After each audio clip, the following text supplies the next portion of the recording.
This is season 6, episode 2 of the Decoded podcast. Total numbers, episode 210. I was looking at our show notes from last week and it said 209. So I'm like, okay, today's 210. We hit 210. We made it. Made it. Yesterday, um, I took my son to like a hockey session Mhm. and it was during dinner hour. So I told my son, once you're on the ice and you're settled, I'm going to head out. I'm going to get my running shoes on. Gonna walk down the street. I'm gonna move and I'm gonna get something to eat and I'll come back. And I happen to be right beside St. Benedict's Catholic Secondary School here in Waterloo Region in Cambridge. And I took a picture and I tweeted it because my good buddy Jordan Figueredo is the VP at that school. So I took a pic, tweeted out, said something that I thought was funny about Jordan. And then um, after I did that, he responded, and then I was just like, "What are you up to this weekend?" So he's telling me, and then he asked me, and I said, "Well, I'll be podcasting first thing in the morning." And then he asked what I think is the funniest question, and he said, What's the topic for this week?" Hmm. And I was like, "That's a great question. I don't Anybody know." says that in that particular moment, and here's the way we flow. And I don't know if Jordan's listening in, but Jordan, whenever someone does something like that, I think in my world, I'll say, or I'll even kind of project maybe in Chiz's world too. Pretty safe to say that you become the topic on the episode. Because that's kind of how it is. It's like, because we start off with like even the person, that one staff member that came to me and said, what's up, there was no episode this week, and I'm like, hey, Anna, I should get Anna gave me permission to name her. I checked it, I forgot to mention that, but Anna's like, where's the episode this week? And I was like, oh damn, I'm like, we were kind of busy, we didn't get to it. And it was that expected look. And then Anna became the topic on the episode that the next week, right? So Jordan, this is how we roll. You are the topic. And I think, I don't know, do you roll like that too? Like moments like that just all of a sudden kind of pop up in our convo, I I feel. guess I guess so, because this is how I'm kickstarting the podcast, talking That's about awesome. Jordan and him Jordan. asking me what the topic would be today. Mhm. And that's the beauty. I think one of the things I like about our podcast is that we don't really know. Like, it's hilarious how we've tried over the years to say, okay, hey, this Saturday we want to talk about this, this, and this. Then we get here, and based on the on ramp or something we saw on social media or something that's happened in our family, all of a sudden We it's can't not the get there. topic anymore. We can't get there. Yeah, that's So really what it is. I really do feel it's not that I don't want to. And I've actually got up from the pond. I'm like, oh, damn, we didn't talk about that thing. And I'm not dissatisfied with the conversation that I had, but it really does it becomes like what happens in the room. We need to kind of explore that. So you're absolutely right. There's a real, I really dig the kind of the organic flow to it, because because even, any listeners are like, what the hell are they going to talk about this week? I'm thinking the same thing. I I love it. like it. I like it. So Jordan got me thinking just for a couple of minutes about about the topic, but then I moved on because other things were happening. But it was great because I said to Jordan, I'm not at his school often, his new school. So it's kind of cool. I saw it and I'm like, hey, I'm gonna snap a pic, send it to Jordan. Actually, I Mhm. tweeted it, so I sent it to everybody. But just That's truth. the funny thing is, so it was like in the evening, right? And Mhm. I said that I had to hold myself back from going to the school to visit him. And it was a play on, him being an administrator and how busy they are and never leaving the building. So it was Mhm. just a joke. And he was at home when he read it, so that's good. I was happy he wasn't in the building because it's Friday night, man. Go home.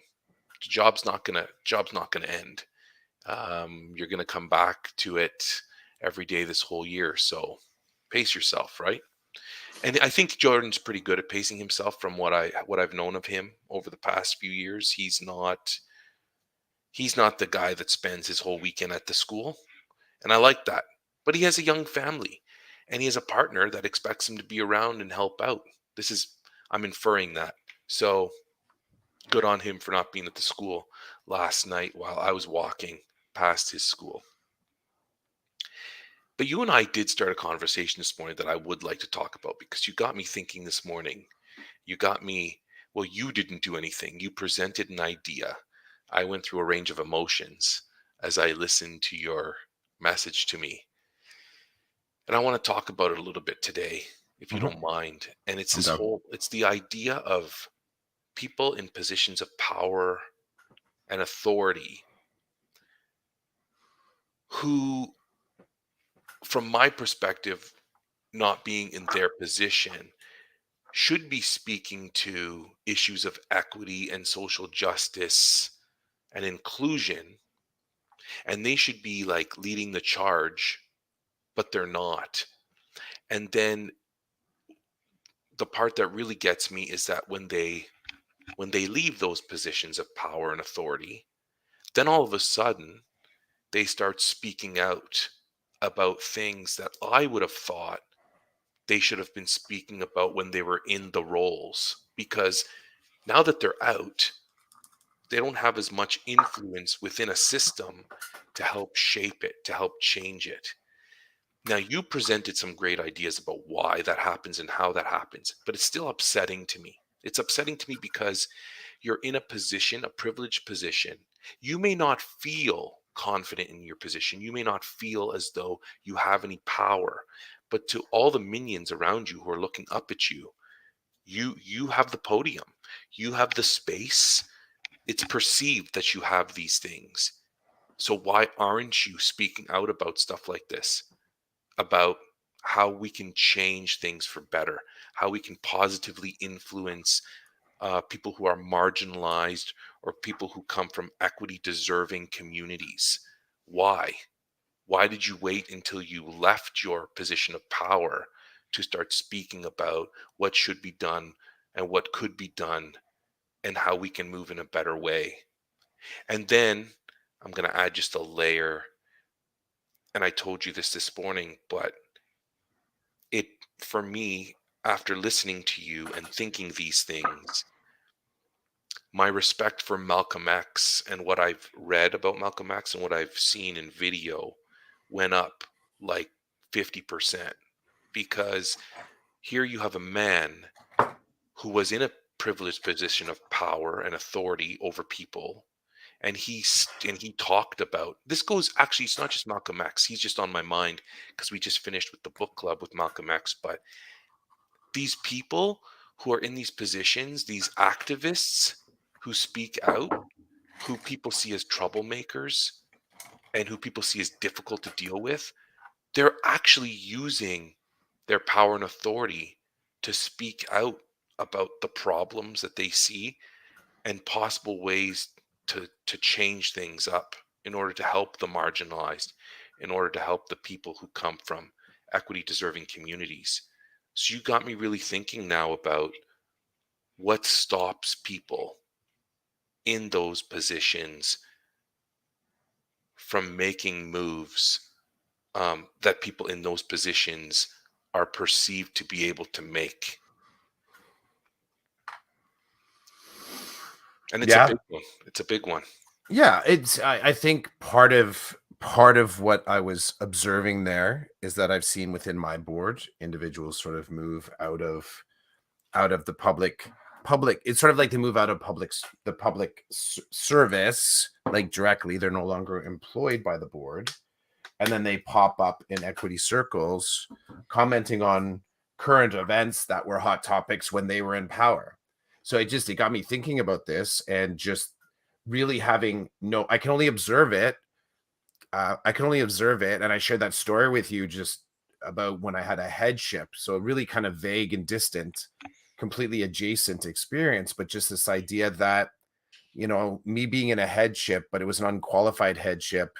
The conditions of it were just like no one was stepping forward. So being asked directly, whether or not I would be interested in, putting my name in the hat, and then sort of doing it to keep the ship straight, really not having a deep understanding of what it meant to do the job, but I knew I had to keep the ship straight for a year, and then going to these regional meetings and being in the room with these individuals, but feeling bubbled, as in I was sort of in the room, but I really didn't have any status or power there. And I didn't have any sort of influence. Like because I was a person sitting. It was like I think I mentioned like at the kids' table. So I was just sitting and listening, right? I did what I think I should do is I sit and I listen, I take my notes, I wait to be kind of be directed because I don't have the grounding in it. But that got me thinking about that dynamics of power. And for someone that is marginalized, uh, in that similar position, um, it would be, I think, a very different. I think I don't know what the difference is because that's not my lived experience. But I'm trying to imagine when you're invited there as an like I came in thinking like I can't do this job. Like I'm just okay, just happy. I'm taking my notes. I'm like okay, I'm gonna share these with people when I get back. I had no sense of scope or scale of the power that was at the table there. So me going back, I'm just like okay, yeah, here's what was talked about, go for it, team, because I couldn't even direct them what to do with it. I'm just like, I'm a CC line on this experience, right?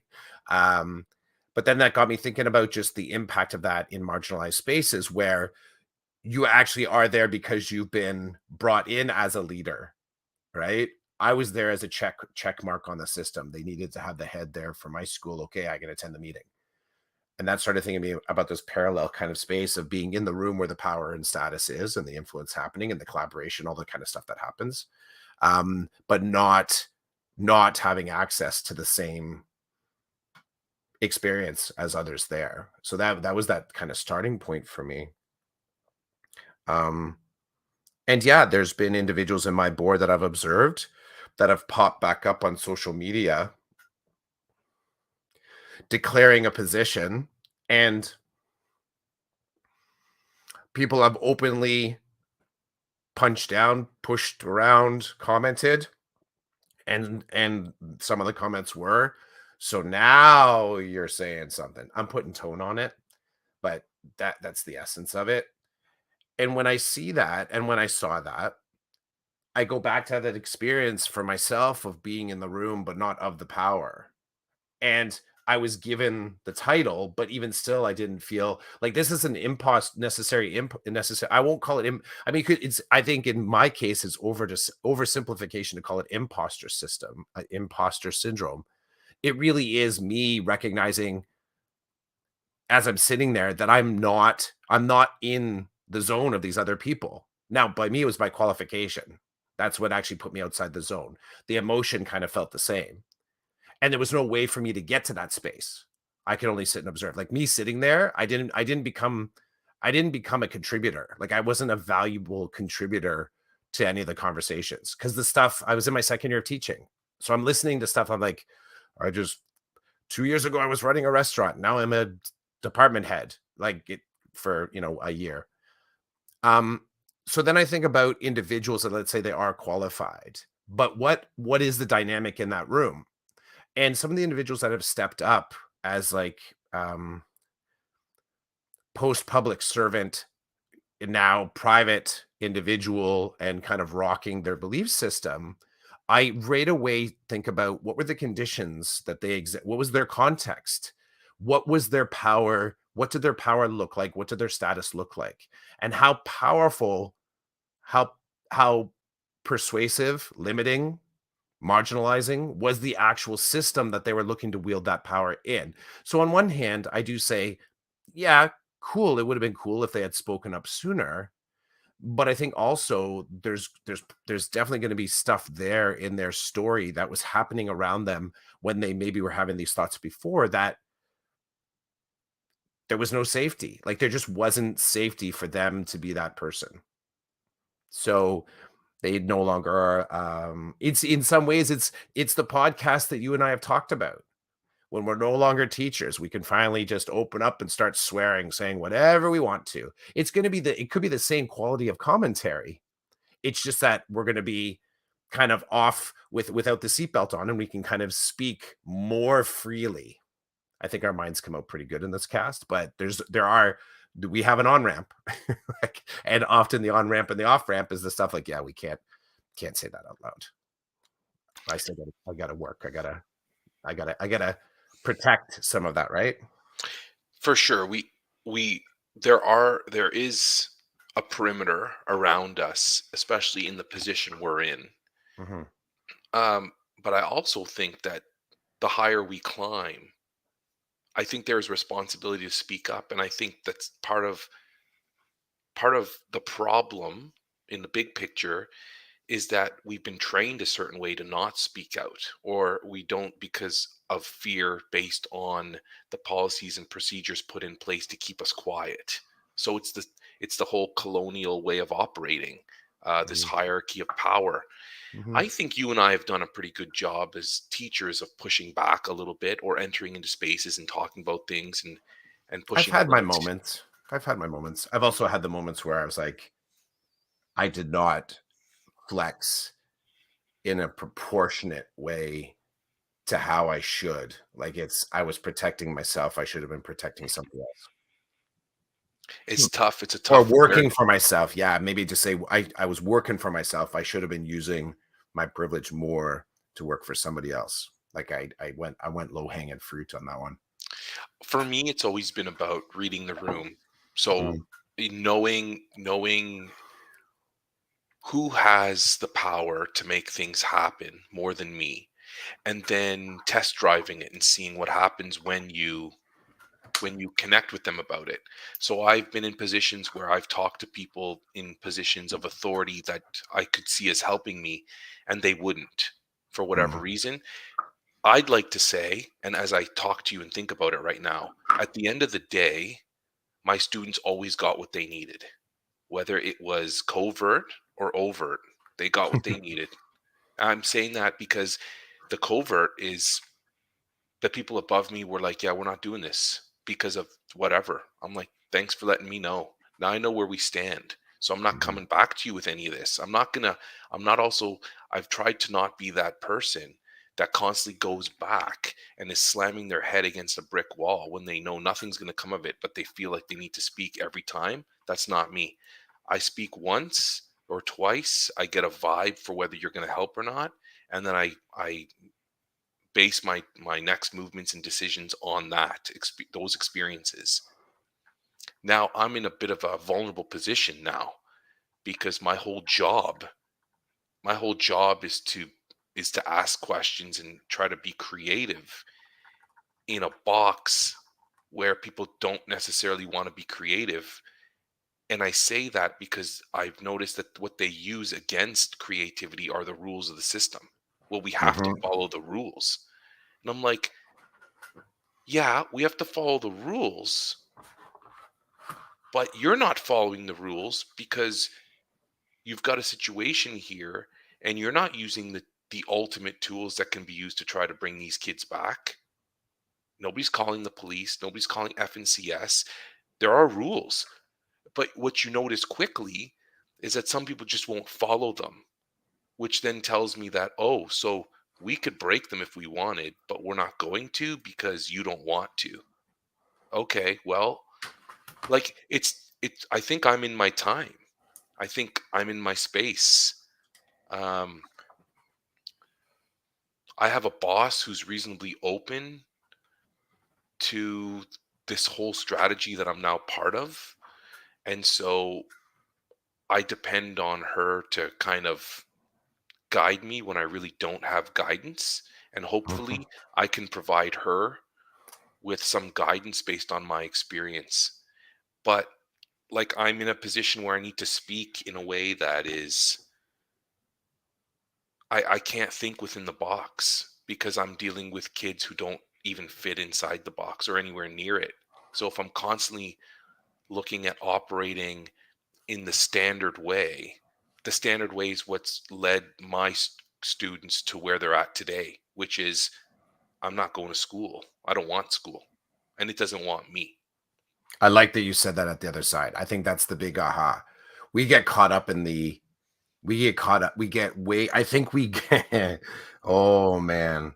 That's a big one, dude. That's a big one. We get so swept up in the student success model of um trying to fix the mindset of students that are saying adapting, fixing, tweaking the mindset of a kid that's saying, I don't want school. We get way too hemmed up in that. The better thing to focus on is the second thing that you said, is the realization that school doesn't want them. Or a parallel to that one is school doesn't want the version of them that they're comfortable presenting or capable of presenting. And that is the thing right there, what you mentioned. That is the thing from my experience. I know I'm Ontario Ed, that is the thing, listen to this now. But that's just time and time again from my experiences in doing student success and alt ed and special education. The easy conversation is around the simplified conversation is, why won't this kid come to school? Why won't this kid do school? Why won't this kid comply with school? The harder conversation, and the one that people just sometimes they patiently listen to me, other times they roll their eyes. Sometimes I can see they're frightened. Sometimes I can see they're pissed off, that I would sort of suggest that one of the other things we need to kind of work through here is the fact that school actually doesn't want this kid. And there isn't always the time or the tools to sort of go through that. But sometimes I'll hold the line. I'll say, no, we have to sort of, I mean, and it's funny, we talk about the barriers, right? The barriers to education, the barriers to education, and even the language, the barriers of education suggest that education is putting up the barriers, right? The barriers to education is in the kid notices, like, I think that's kind of where the conversation starts. And then we pivot to the behavior that the kid has that's keeping them from accessing the resources, when instead pulling apart how those resources are formulated, budgeted for, distributed.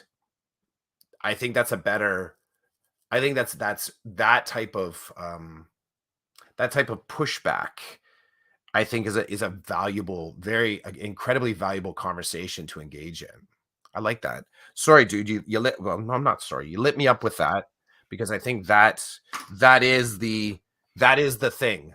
One of those source code moments, that the discussion around, um what has this school done to show, what is this school done? Let's keep it local. What has this school done to demonstrate that they don't want this kid in the building? And dude, I'll tell you from my experience, even, back in the day when I was doing the South stuff, and a student was referred to me into this kind of like alternative learning model. If a student, was referred to me, and the lead on the paperwork was, we've cleared their schedule so that they can work with you, without having set a plan for what that work could look like, well, that is a clear indicator that the school doesn't want the kid. And we can play word games with that and say, well, it's kind of a necessary step, Clough. They have to be, they have, but I think the fact that it's happened before discussion kind of changes that a little bit. Um, yeah. And now you've got me lit up with a couple of things that I don't even know. I don't even know if I can talk about them here, because Hmm. it may give away certain things that I Yep. No, I don't think I got you. should give away. But so okay, at the very base of everything, right? If I were to tell a school, you don't want them here, they would be, the school would, Hmm. the Hmm. school, the humans in the school become very upset, and they would take Mhm. offense to that, because individually and at a human level, they do want the kid, right? But the way that the school's set up, the culture, the I keep referring to it as colonization, but like just the system, the way it's built, the way it is. If you look at that as a complete package, the school doesn't want the kid. But the individuals, if I were to say that to some of these principals, they would lose their mind. They would have some quality words for me, because they would not, to them, that's offensive. But I'll try to give you an example without giving a lot of it away. But okay, so my last principal, PG, he he wanted, he was inviting of all kids. Let me, and okay, so here we go. The school wanted the kids. And I'll tell you how I know that. And I'll tell you, realize that now. But at the time, I was upset because at the time, I was like, I don't want a new student in my class. So I was part of the problem. And I was using the rules in place that the system provided to push back against getting a new student. So let me break it down a little bit because this is exactly, I was part of the group. I was part of the umbrella of the school doesn't want the kid. Now, if you were to tell me, well, you're a horrible guy, I'd say, listen, I had this many kids. We were in the middle of a pandemic. I didn't know what I was doing. We kept flipping online, offline, online, offline. I was stressed. And then my principal comes and says, you're getting another kid. And I was not open to that at that time. But let me tell you how what we're talking about here reminds me of one of the reasons why I think PG is so awesome is that he was not being part of the system that was saying I don't want the kid. So what happened was he was presented with a situation of a student who was at the virtual school, but the student was really struggling at the virtual school. And so they addressed it with PG and he said, okay, well, let's bring the kid to day school then. If the virtual's not working and the parents are like, yeah, this, come hell or high water, like we were scared of COVID, but now we're seeing our kids not learning. This isn't working anymore. So COVID or no COVID, we have to do something to help the kids. So the response was, well, let's bring them back into the building. But my system had set up timelines of when kids could shift in and Mhm, out. mhm. And I was like, no, As did many schools. right, right. Yeah, there were a lot of oppressive hurdles and one-way gates that the school system said, "This is how it's gonna be." Yeah, So yeah. I responded with, no, this is not one of those gateways. It's not the time. And the response was, right, you're right. It's not the time, but I'm kind of making an executive decision based on the kid. And then here's another layer, right? Another layer for the teacher is there's some behavioral issues. So it's not just a kid sitting at home not wanting to go on the computer and learn. There's more to it. And I'm like, okay, this keeps getting better and better. So I'm getting a new student.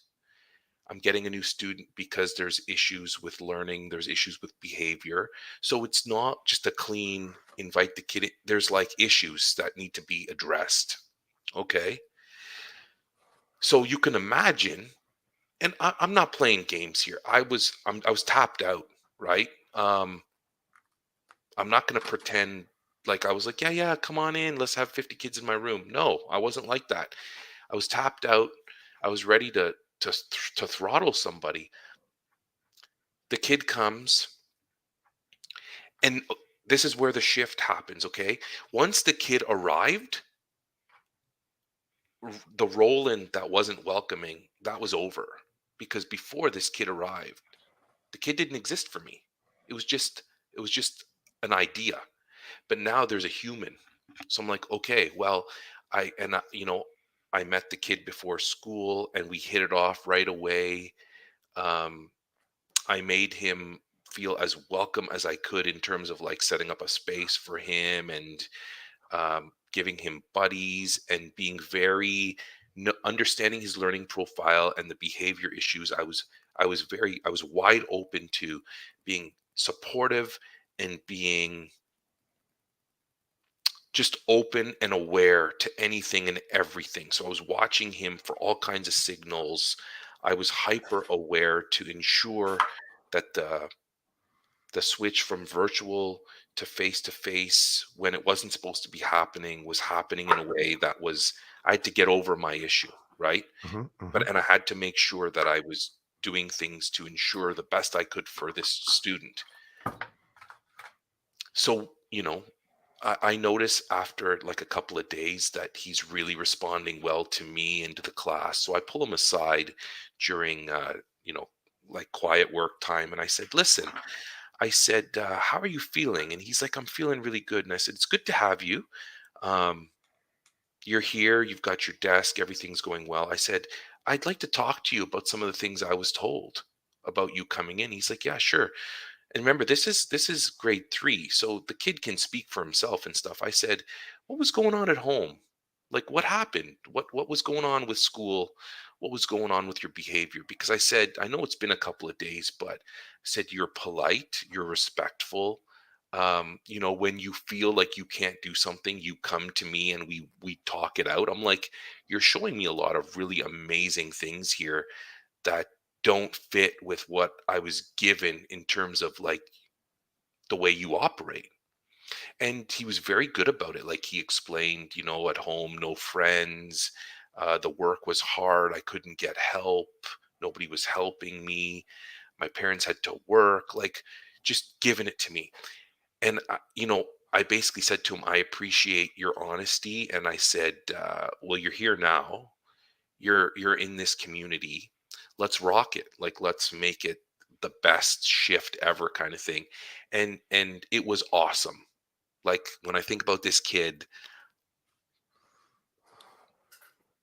the best thing for him was to come to school. And it was my principal who ignored all these things in place to not have people just coming and going. He said, "I want the kid." And our conversation right now reminds me of some of the things I saw last year where the school doesn't want the kid. And I've been part of that. I've been part of that not wanting the kid. But this is wicked experience for me because, you know, and I told you some of the teachers I connected with last year never responded to any of my emails. They didn't want to talk to me. They wanted nothing to do with me because I was going to be the person who was going to add this kid to their roster and they didn't want the kid. The kid didn't exist for them. Great learning. Like, where am I going to get that learning? You know what I mean? You light me up about the power of, the what if. What happens in the room where, we're having the student successful conversation and somebody openly recruits a kid. I want that kid in my program. I want that kid in my class. I want that kid um on my team. Like there's something that it's a funny shift, eh? But when you're in the room and someone says that, it's hard to follow up a statement like that. Like it's hard to follow up the statement of even to ask questions why, because stuff like that isn't often said. It isn't. I think that there's a bit of a deficit approach to it where sometimes the student success part of the student success conversation is talking about where the kid can't be. And there's an easier movement from that to like you go where the kid can't be doesn't lead right to someone standing there saying, "I got him. I got her. I have them. I'll take them." Like it doesn't move right there right away. It moves more to more scarcity, more deficit language about the kid's ability, um, sometimes even deficit conversations around the teacher's ability to sort of work with, any specific population of kids. You got me thinking about that power of it, of someone basically in one of those student successful conversations, just to say, I'll hand up, I'll take this kid. I want to work with this kid. I don't know. Have you come across many? It sounds like PG does that. Sounds like PG's like, I want this kid. Now that can be personal. There could be something about PG that just how they roll. It could be sort of looking at the sort of big, capital E picture of education. Like, no, this is the place where we say that I want these kids here, right? Like, there's a lot of possibilities as to how that would be. But yeah, I'm getting some good feels off of that mindset. Um, and I get the counterspin is that sometimes you can't say that. Like sometimes you really can't say that. And I would say, I've been in more than my share of conversations where we realize we've reached the edge of what we can actually do in a space to help a child. Now, sometimes they can say we've reached the edge and someone's holding back. like they're holding back resources, funding, thinking, support, and you're like, I'm taking it, I want it. But then some other times it's that you actually have reached that you've reached that edge, and any further work, let's say with that could be possibly harmful. Like you need to get other supports in to help this kid. But I like this I like this as a provocation more so, like it's a bit of a bug bomb for me. Now looking for the individuals that actively are saying, I want this kid in my space. I want this kid in this school. I want this kid to share in this experience with me. I like that. I haven't had enough of those conversations. I feel like I'm fighting. It's funny. I feel like I'm fighting the other type, telling me what the kid can't do, and I can go strategic and figure it out. But I would say even I could just cut to the chase and say, yeah, that's all good. I'll take this kid. You know what I mean? Like, I don't have to fight for what the kid needs. I just say, I'll take this kid and I'll figure it out when I get the kid. One of the things that I've experienced in my career, especially moving from one school to another, which I've done often, is when you get to the new school, and I'm saying this, I'm not saying this to like, I don't mean this in a negative way, but this seems to be the culture I've experienced. You move to a new school, you get your class, and you find out quickly that you have a loaded class. And what I mean by that is the the class is created in a way that people didn't know who was going to get into that position, and so the other the classes were created so that people got kids that they wanted to work with. But then you have a class where it's like nobody wanted to work with them. And even Mm, saying that sounds so bad. And mhm. and I don't it it sounds bad. It sounds worse than it is, but it's like you walk in, and this has been, I guess, my story. And I've been on both sides of the It's fence. also an open secret. That's the thing. This is an open secret, right? And that's where, like, if you're kind of shifting and pivoting on this, this is an open secret. This does happen in education where there's choice there with how sections are created. There can be. Mhm. There can be. And I think that happens both at elementary and secondary. And I've seen administrators do their best to make sure that doesn't happen that way. Yep. I'm going to drop PG's name again. PG, uh, he was famous for saying to the staff, "You're gonna you're gonna create a you're gonna get together with your team, and you're gonna create next year's class lists, and you're gonna do it in a way that if you were assigned that class, you'd be okay with it." So basically, create classes where I could stick you in any of those classes, and you're not going to come back and push back on me and say, "Why do I get that class?" And when he said it like that, I took it to heart. And I've had and I worked with some amazing people, but even amongst these amazing people, there was pushback, and I've done it too. I've said, I've said, hey, I want my balanced class as balanced as it can be, but there are certain students that I don't think I'm going to serve well. And then when you have these open conversations with your other colleagues, then, I would say most of the time it ends with, okay, so let's compromise in terms of this room will have this makeup, this room will have this makeup. How do you feel about that? And they're, I'll say in my opinion, they've been created. Um, they've been created in a fair way, but I would rather not have grade 3B class because there are a couple of people in there that I just think is just not the right thing off the bat. And most of the time people would say, "You're right. I would rather not." Class 3C is balanced, but I would rather not be the teacher of that class. And it's not because of the imbalance. It's just because of certain individuals who are in the room that you've had experiences with that did not go well. And I'll tell you a little secret. I won't tell you what part of my career or where this happened in my career, but only once in my entire career, and I've been doing this for what, 22 years, did I say to a principal, "Please do not put that student in my class." And then it was an awesome conversation because the principal looked at me sideways and said, "What? Why?" And I'm like, sit down, put your seatbelt on, and let's do this. It was not, it was multi-layered. It was multi-layered, and it was, I pulled the I've never asked you card. I said, I've never asked you for anything. I'm asking you now. And the response was, okay, I can tell by you made a great argument on how, and this is the cool thing. The principal said, I got to tell you, I'm thinking about the kid first. I'm not thinking about you. I said, two thumbs up. Let's think about the kid first. How is this going to play if I'm already starting like this? Let's just start there. Let's, and it, I being selfish? Yes, I was. Was I also thinking about the kid? I was, because I was like, how am I going to do this? How am I going to serve this kid well? Now, if the kid does end up in my class, then I'm all in.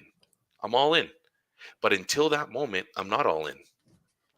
So I said to the principal, I laid it out, and uh, the principal was like, "Okay, okay, you made some great points. I agree. I don't think this would be initially, as we're talking, I don't think this would be a good fit for the kid." I said, "Okay, thanks." There have been other times where I felt a vibe and I've gone into it and the vibe's gone away and everything's great. So there's openness in me for that too. I've looked at class lists and shaken my head like, "Oh, how am I going to do this?" And then it's November and we're rocking it and we're getting along, and some of us are not getting along, but that's just the way the world works, and you got to find a way, right? And that's the one thing I'll say about being a classroom teacher. Having been a classroom teacher, there's beauty there. There's beauty Mhm. in conflict, and then modeling how to get through it, and giving kids two thumbs up for stepping out of their comfort zone and learning how to be humans, and helping me how to be more of a human.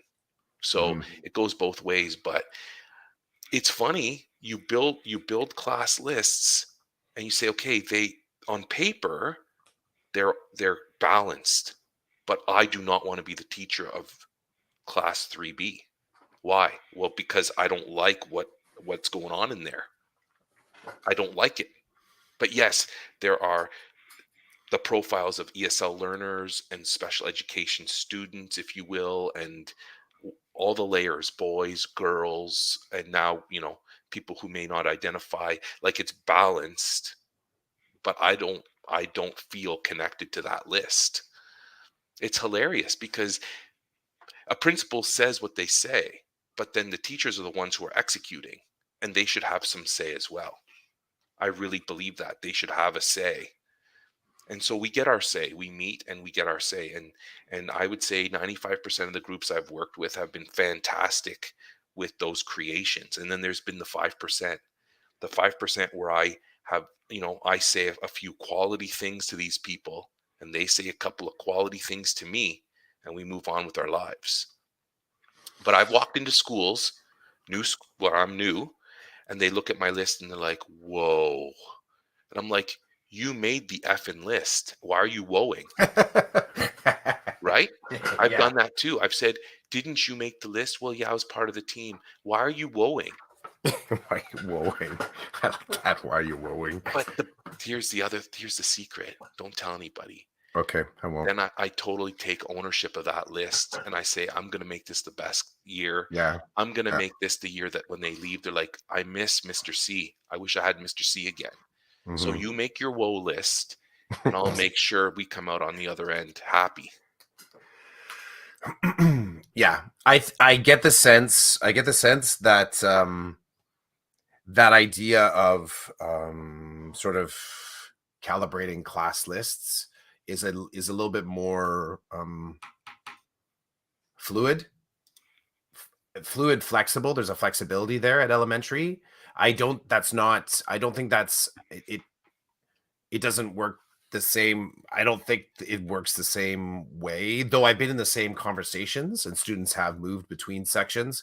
But because of the sort of you got to pick your courses ahead of time kind of factor, um, and then moving between classes afterwards can become kind of tricky. And the actual layers of cohorts are far less integrated that the system makes a lot of those choices for us, as in here's all the here's kid A that has 8 courses, and kid B that has 8 courses, and kid C that has 8 courses.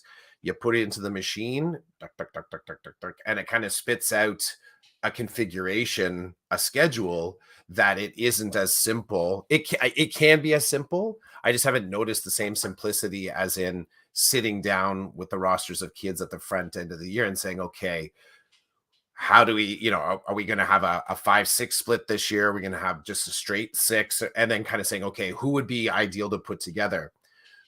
I will say that I have had experiences where even in that moment of saying I want to work with that kid, I have been in other, this happened in alt ed, where someone was being recommended into alt ed, and happened more times within the school. So a student would be recommended to come into alt ed. We had a cap of 16.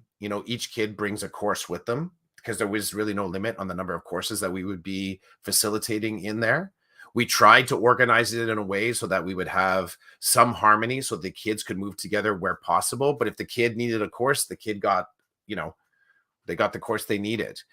Uh, we did have I brought very open conversations around I called it the sort of like the chemistry factor. So I may have a student that, I may have a student already in programming that someone is saying in the school, we want to bring this other kid into alt ed. And I put to them, I said, of course we can do that. Like, I'll take that kid, but we need to talk about the impact of having both of them in the exact same classroom, knowing what we know about their networking and connections within the school. I said, because that won't change just because they're in with me, like the cool teacher. Like, it's not going to happen like that. It doesn't work like that, right? So let's talk about the other supports that I'm going to need in order so that I can navigate their relationship when they're both in the exact same class. Because there's other times where it's absolutely known that when with these two individuals get in the hallway, they're, they're having behaviors that are not, we're having behaviors that are just not supportive of the school environment. So it's an interesting counter side to the whole, yes, I take that kid, give me that kid.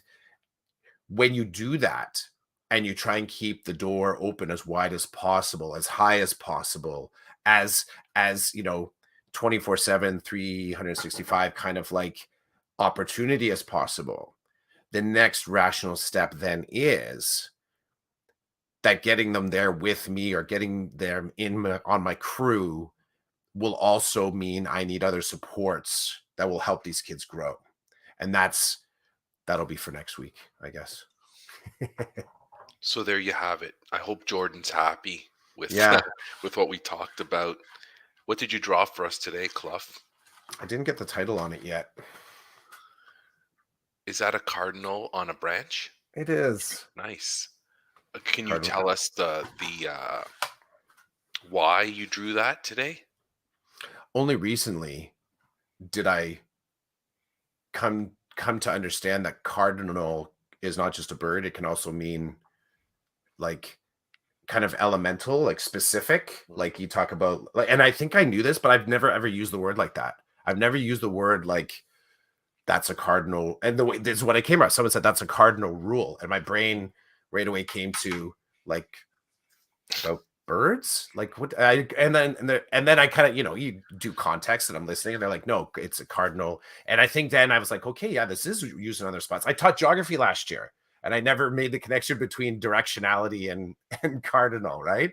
So that was just in my mind. This morning the walk was good, and one of the things that one of the things that I really dig is I love hearing the Cardinals and the Blue Jays. They're just such a different bird call in the morning.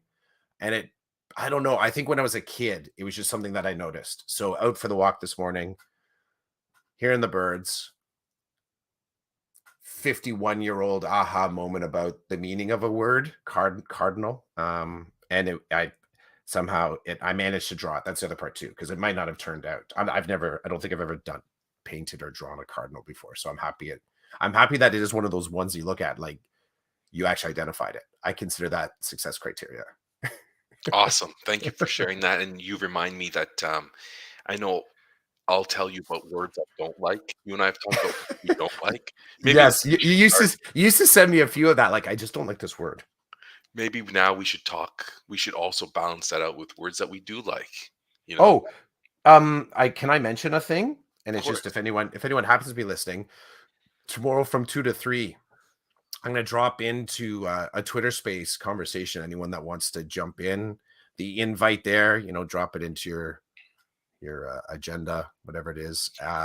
But actually, on that point, talking about fossils. So those full of beep sayings, idioms, language that just it'll be just a little bit of talk about edubabble, because we're already back into PD sessions and staff meetings, and the jargon is everywhere, right? Yeah, I didn't know that 2 to 3 p.m. on Sundays is your is the time you've carved out for it. I did the one last week, and it was about first days at school, and had some really cool conversation there. So now that we're all in the room, right? Close the door for a sec, and we'll say, okay, let's talk about, let's get the word wall out. What are the fossil fuel? Let's talk about it. Well, I hope to be there, so we'll see how that goes. You are welcome to attend. I appreciate that. Okay, this was season 6, episode 2 of the Decoded podcast. Um, Total episode 210. Got to throw that in there. So Sweet. hopefully we'll be doing this again next week. Hmm. Peace. Have Peace, a man. great Take day. care.